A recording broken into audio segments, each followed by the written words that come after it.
Délivrance, consécration, sa application. Nous trouvons dans ce psaume un cantique d'action de grâce pour une grande délivrance, suivi d'une prière dans le danger. La sa application ne semble pas à sa place après la délivrance. Pourtant le fait dut se produire souvent pour David à l'époque des persécutions de Saül. À peine sorti d'un péril, il voyait en apparaître de nouveau. Le cantique d'action de grâce, versets 2 à 11, célèbre la merveilleuse intervention divine, puis expose la manière en laquelle le psalmiste compte témoigner sa reconnaissance à l'Éternel. Chacune de ces deux parties forme une strophe de 5 versets. La sa application, versets 12 à 18, comprend aussi 2 strophes. La première forme la prière proprement dite, la seconde décrit la confusion de ses ennemis à la vue du secours qu'il implore, la joie que sa délivrance procurera aux gens de bien et la paix que cette espérance lui communique d'avance à lui-même. La seconde partie du psaume, la prière dans le danger, reparaît à partir du verset 14, dans le psaume 70, avec de légères modifications. Verset 2. Verset 2 à 11 délivrance et reconnaissance. Verset 2 à 6 la délivrance. Verset 3. De la fosse meurtrière. On a traduit aussi, d'un puits qui menait un grand bruit. Mais le mot hébreu que l'on traduit par bruit signifie aussi destruction et ce dernier sens est mieux à sa place dans ce passage.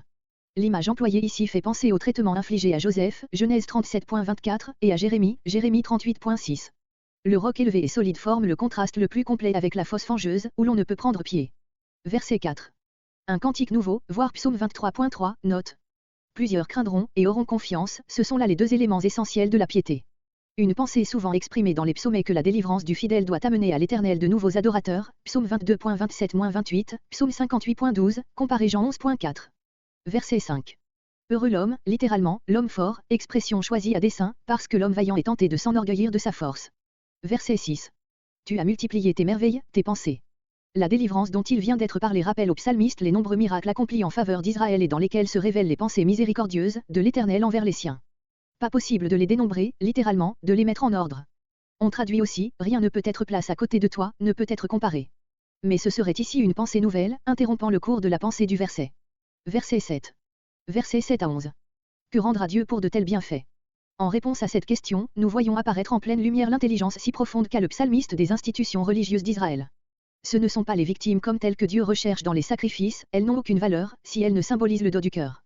Cette pensée, exprimée déjà par Samuel, 1 Samuel 15.22, inspire plusieurs psaumes, 15, 24, 50, 51, et reparaît souvent dans la bouche des prophètes, Ésaïe 1.14, Osée 6.6, Michée 6.6-8, etc.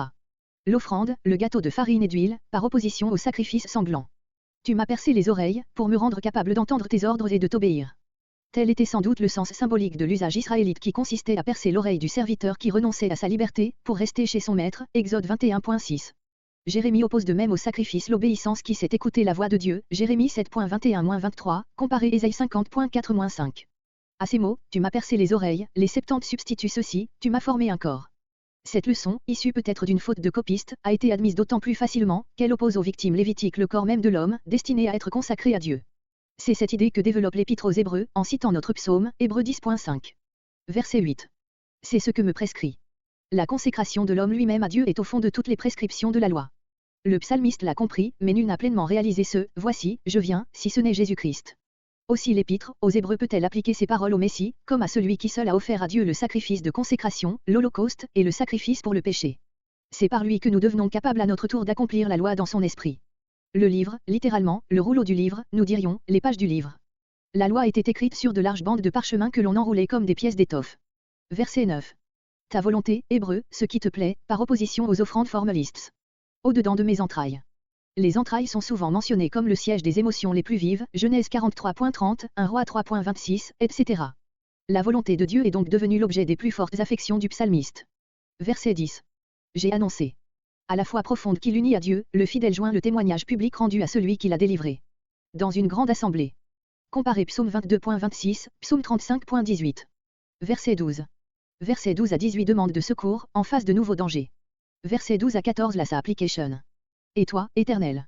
Après avoir déclaré ce qu'est et sera sa conduite, le psalmiste se tourne vers l'Éternel, pour lui dire ce qu'il attend à l'avenir de cette grâce et de cette vérité qu'il proclame à ses frères. Pour ces deux termes si souvent réunis, voir psaume 25.10, note. Tu ne retiendras pas. Allusion aux paroles du verset 11, je n'ai pas retenu. Verset 13. Mes iniquités m'ont atteint, sous la forme de châtiments et de tribulations si nombreux qu'il ne peut en voir qu'une faible partie. Ces mots innombrables forment la contrepartie des bienfaits mentionnés verset 6. Verset 15. Verset 15 à 18 confusion des ennemis, joie des gens de bien. Qu'ils soient confus. La honte sera le partage de tout méchant, quand seront dévoilés à la fois ses motifs secrets et son impuissance, psaume 35.4. verset 18.